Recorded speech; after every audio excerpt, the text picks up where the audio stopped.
사랑하는 성도 여러분, 오늘도 하나님께서 소중한 하루를 허락하여 주시고 또 말씀으로 열어가게 하심을 감사합니다. 우리 기도하고 큐티 말씀 나누겠습니다. 하나님 아버지 감사합니다. 우리 사랑하는 성도님들 오늘 하루도 말씀 붙들고 승리하며 나아갈 수 있도록 인도하여 주시고 또한 건강으로 지켜주시고 어떠한 상황과 여건 가운데서도 복음으로 승리하며 나아갈 수 있도록 인도하여 주시옵소서. 감사하며 예수님의 이름으로 기도합니다. 아멘.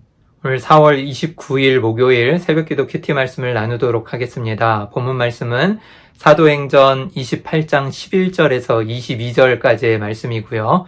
로마에서 복음을 선포하다라는 제목입니다. 우리 다 같이 영상으로 말씀을 함께 봉독하도록 하겠습니다.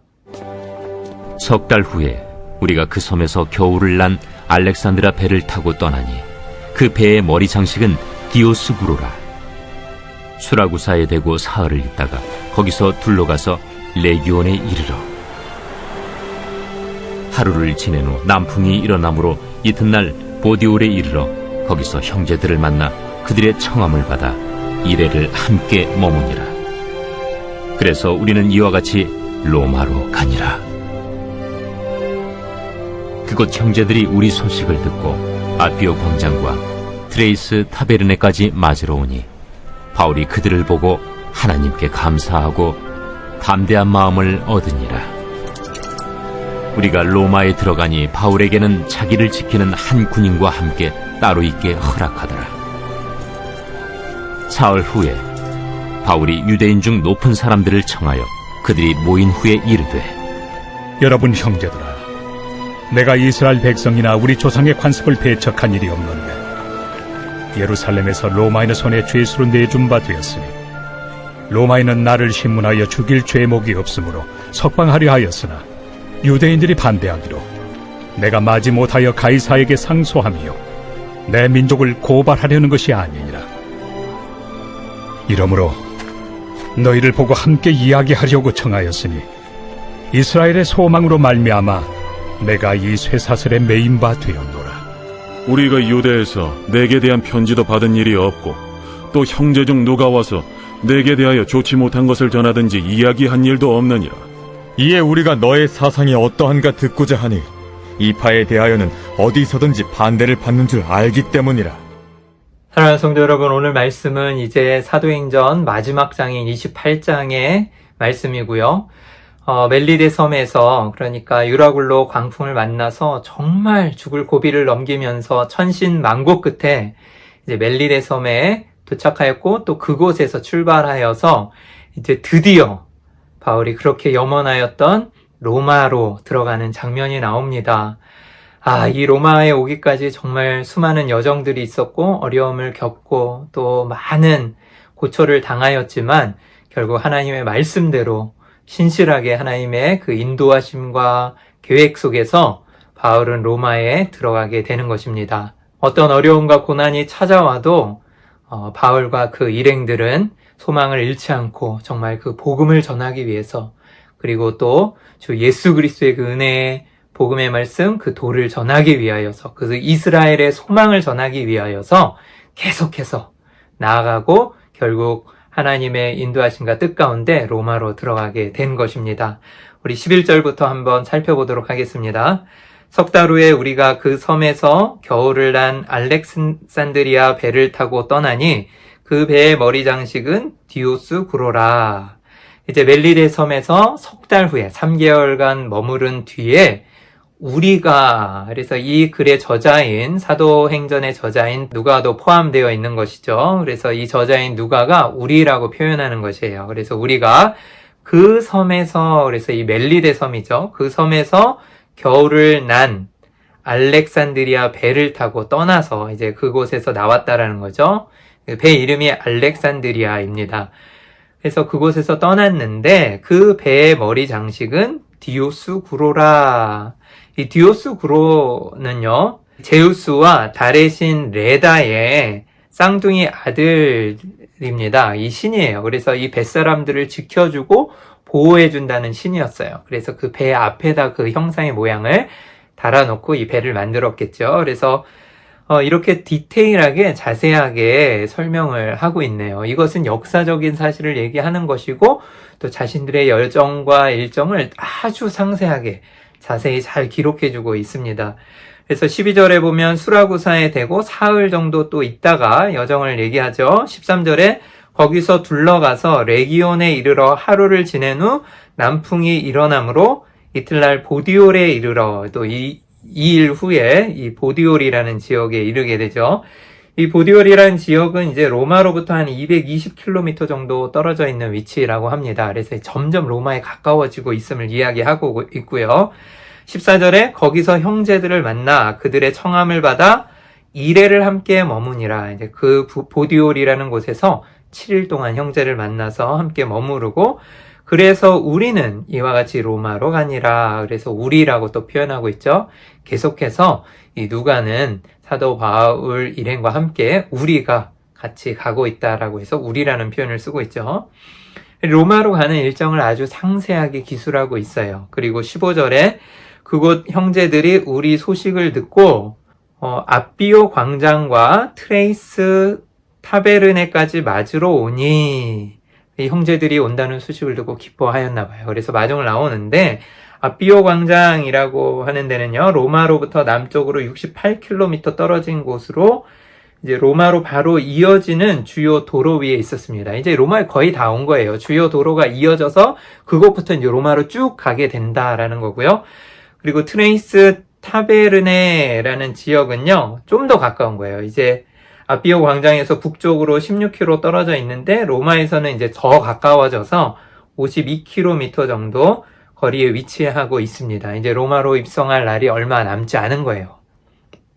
그리고 이제 바울이 그 소식을 듣고 마중을 나온 형제들을 보고 나서 하나님께 감사하고 또 위로를 얻었겠죠. 그래서 담대한 마음을 얻으니라. 이래서 이 공동체의 그런 중요성이 있어요. 합력할 선을 이룬다라고도 이야기하고 있고 또 서로 간에 힘을 주면서 중보하고 또 위로하고 서로 함께 힘이 되어줄 수 있는 이 공동체, 그리고 우리에게 있어서는 이 교회 공동체가 우리 삶 가운데 이렇게 힘을 주고 또 하나님께서 역사하시는 물론 하나님을 의지하면서 나아가지만 하나님께서 역사하시는 이 공동체 안에서 서로 위로함을 받고 담대히 나아갈 수 있는 것입니다. 여러분, 교회를 그래서 중요시 하시고 또 교회 안에서 신앙생활을 하는 것이 너무나도 중요해요. 16절에 우리가 로마에 들어가니, 저는 이 구절에서 정말 울컥했습니다. 정말 그렇게 많은 여정들과 또 어려움들, 그리고 계속해서 심판대 앞에 서고 또 공회 앞에 또 청문회와 같은 이 재판을 받으면서 그렇게 많은 변론들, 그리고 또 로마까지 압송되어지는 죽을 고비를 넘기는 그런 많은 과정들을 겪으면서 드디어 바울은 로마에 들어오게 되었습니다. 사랑하는 성도 여러분, 얼마나 도전이 되고 정말 위로가 되는 말씀입니까?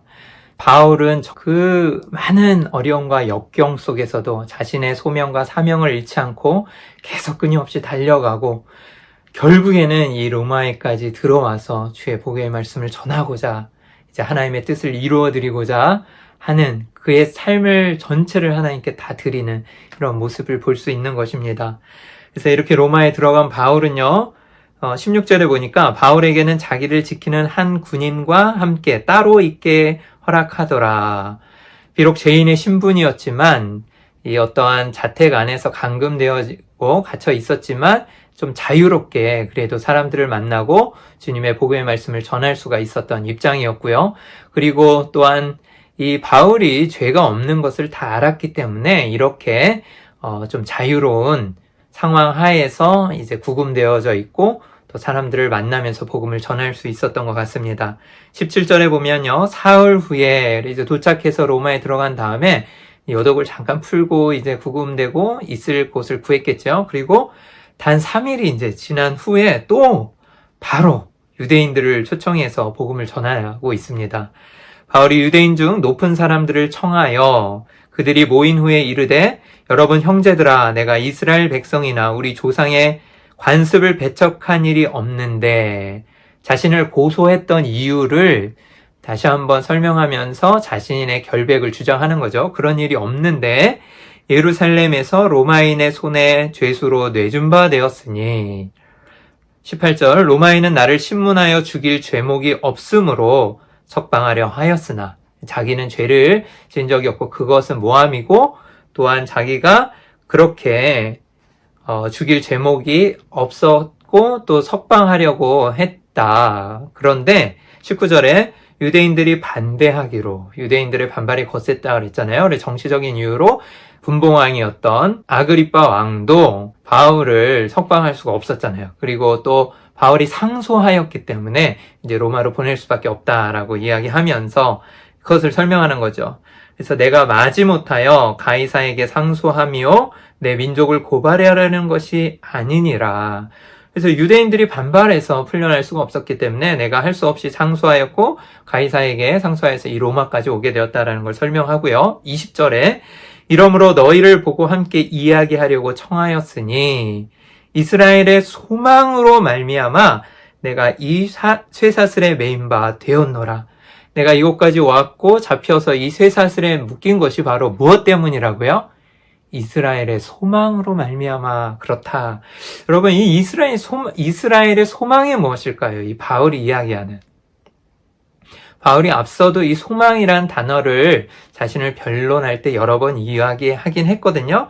그래서 원어로는 엘피도스라고 합니다. 헬라어 원어로는요.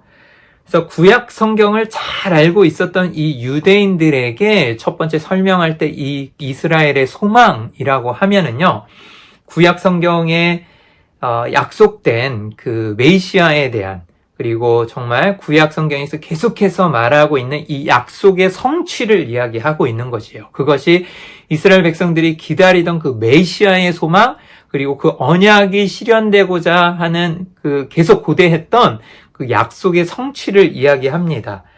그래서 그들은 그 이스라엘의 소망이라고 얘기했을 때, 이 예수 그리스도가 메시아이신가? 그들은 누구나 다 알고 있었을 것이에요. 그리고 또한 더 나아가서 죽은 자의 부활에 관한 소망을 이야기합니다. 바울이 계속해서 변론하고 자신의 그 입장을 얘기했을 때 말하던 그 소망이 바로 그 예수 그리스도의 부활과 그 부활에 관한 소망을 이야기하는 것이에요. 그래서 이 소망, 이스라엘의 소망은요, 예수 그리스도의 소망과 또한 자신의 그 구약에서 말하는 메시아인 예수 그리스도에 대한 이스라엘에 관한 소망을 이야기하고 있는 것입니다. 그리고 바울이 이렇게 이야기하자 이제 21절, 22절에 그 유대인들이 바울에게 하는 대답입니다.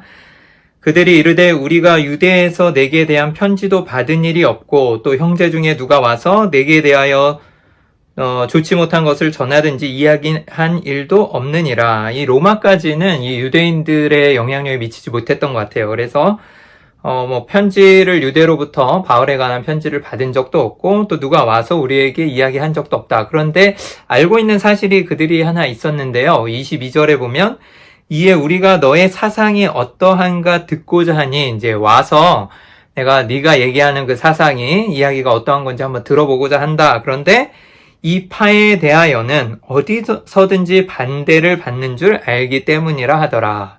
그래서 지나오면서 계속 거센 반발이 있었고 또 어디에서든지 이것을 전할 때마다 반대가 심하였다라는 것은 이들이 알고 있었던 것 같습니다. 아무튼 간에 로마에 다시 이제 들어왔고 입성했고 또 바울은 이 유대인들을 청하여서 그들에게 이제 복음의 말씀을 전하는 장면으로 이제 맺고 있는데요. 사랑하는 성도 여러분, 우리가 오늘 말씀에서 어떠한 것을 좀 깨닫고 적용해 볼 수 있을까요? 저는 두 가지로 여러분들과 함께 나눠보고 싶습니다.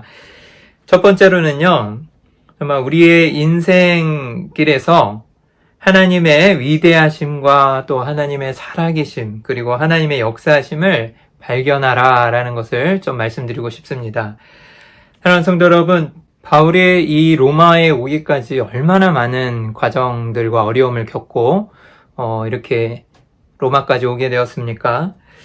정말 우리가 사도행전에서 보았던 그 많은 수많은 그 어려움과 일정들 속에서, 그리고 또 이렇게 상세하게 누가가 함께 잘 기록하고 있는 이 가운데서 우리가 발견할 수 있는 것은 하나님의 살아계심과 역사하심 그리고 하나님의 인도하심을 우리는 발견하고 느낄 수 있을 것 같아요. 세계 열방 각국에서 또 자신의 삶을 들여서 이름도 없이 빛도 없이 주의 복음의 말씀을 전하는 많은 선교사님들이 계시는데 그분들이 그곳에서 정말 함께 지금 사도행전과 같이 성령 행전을 써 나가시고 계시고 또 그들의 사역과 또 보고를 우리는 가끔 듣기도 합니다.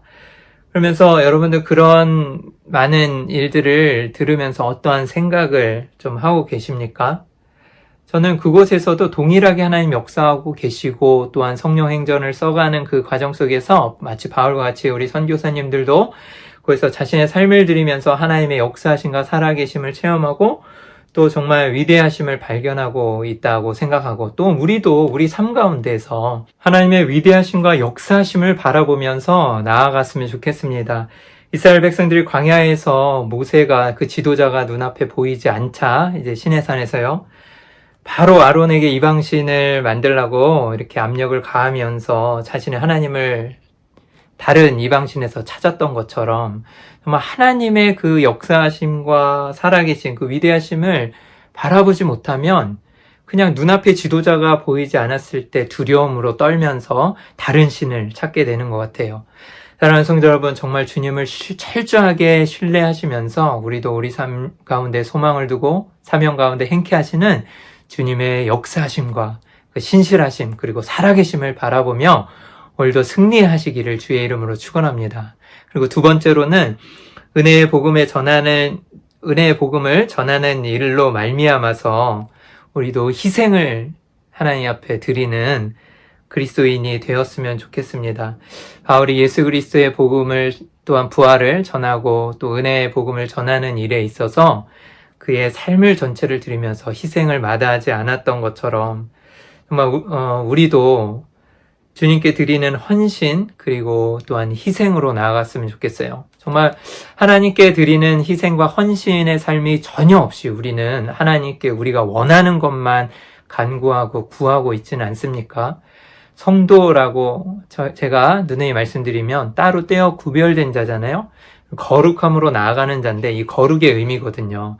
거룩은요, 따로 떼어서 구별되어 드리다라는 뜻이고 또한 그렇게 하려면 세상과 다름으로 자신의 시간과 물질과 삶을 하나님께 드리면서 헌신하며 희생하며 나아가야 되는 모습이 있어야 돼요.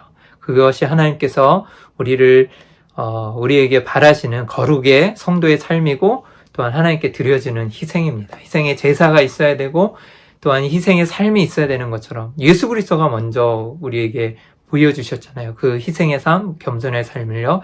그래서 우리도 오늘 정말 하나님의 은혜의 복음을 전하는 일, 그리고 주님의 몸된 교회를 섬기는 일에 대해서 우리도 정말 과감하게 우리 삶을 드리며 시간과 물질을 또한 여러모로 정말 노력하면서 아낌없이 헌신하면서 나아가시기를 또한 주님의 이름으로 축복하며 또한 소망합니다.